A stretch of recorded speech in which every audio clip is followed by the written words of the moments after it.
जो लोग सरकारी नौकरी में नहीं है वे बच्चे पैदा करने का काम करें। ऐसा जबलपुर आकर संघ प्रमुख मोहन भागवत कह रहे हैं। एक तरफ तो सनातन हिंदू धर्म के शास्त्रों को बदनाम करके ईसाईयत की विकृत मानसिकता वाली समलैंगिकता जैसे अपराध का खुलेआम समर्थन करते हैं, दूसरी तरफ इनके संगठन आरएसएस की भाजपा की मोदी सरकार लिव इन रिलेशनशिप यानी रखेल व्यवस्था जैसे ईसाईयत के कानून भारत में बना चुकी है। तीसरी मोदी की सरकार ने नोटबंदी, जीएसटी, झूठी कोरोना महामारी से भारत की जनता को अंग्रेजों से ज्यादा शारीरिक, मानसिक और आर्थिक रूप से प्रताड़ित कर अधमरा तो कर ही दिया है। ऐसे में शादी करना और बच्चे पैदा करना बहुत बड़ा चुनौतीपूर्ण काम बन गया है। चौथी बात, ब्रिटेन, अमेरिका, रूस और चीन से जो फसलों में डालने के लिए खतरनाक कीटनाशक भारत लाया जा रहा है, उससे कैंसर जैसी गंभीर बीमारियों की बाढ़ के साथ 10 में से 7 युवा बच्चा पैदा करने लायक ही नहीं बचे हैं। इसलिए यदि उनको बच्चा पैदा करना पड़ता भी है तो इसके लिए डॉक्टरों के यहाँ लाखों रुपए देकर इलाज करवाना पड़ता है या टेस्ट ट्यूब बेबी जैसी तकनीक का सहारा लेना पड़ता है। 1498 से अंग्रेजों ने, फिर कांग्रेसियों ने, फिर संघियों ने और अब भाजपा ने भारत की जनता की मानसिकता इतनी खराब कर दी कि बाल विवाह को गलत बताकर और सांसद को चुनकर प्रधानमंत्री तक बनाने के निर्णय लेने के लिए 18 वर्ष में योग्य माना है। लेकिन शादी के लिए यह नहीं, शादी के लिए वह 21 साल में योग्य होता है। लोगों की शादी सही समय में होती ही नहीं है, जिससे बलात्कार, हत्या, अपहरण जैसे कई अपराध भारत में हर दिन बहुत ज्यादा तादाद में हो रहे हैं।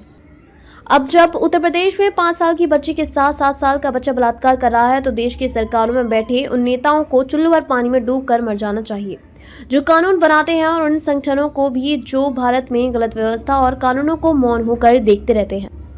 भारत की संस्कृति और परंपरा के अनुसार पहले पुरुष ही केवल नौकरी या व्यापार करते थे, महिलाएं घर का काम काज करती थी। इसलिए भी पुरुषों को काम मिलता था और काम करने के बाद दाम मिलता था। अब अंग्रेजों ने, कांग्रेसियों ने, संघियों ने और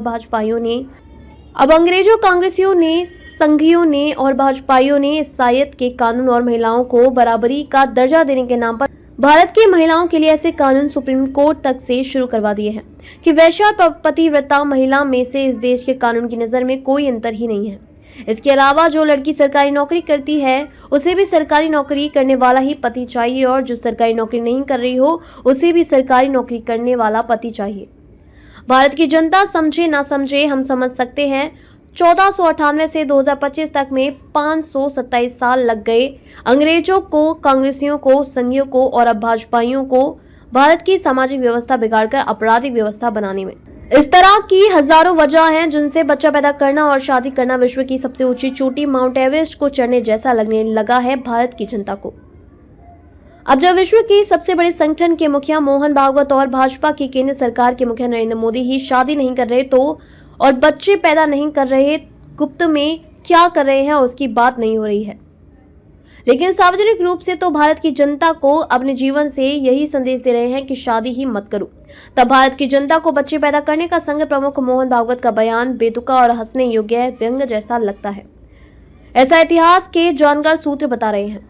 खबर को शेयर फॉरवर्ड कर पूरे विश्व में पहुंचाकर विश्व गुरु भारत में सहयोगी बनकर बिना वर्दी के सैनिकों की तरह आप भी अपना कर्तव्य निभाइए।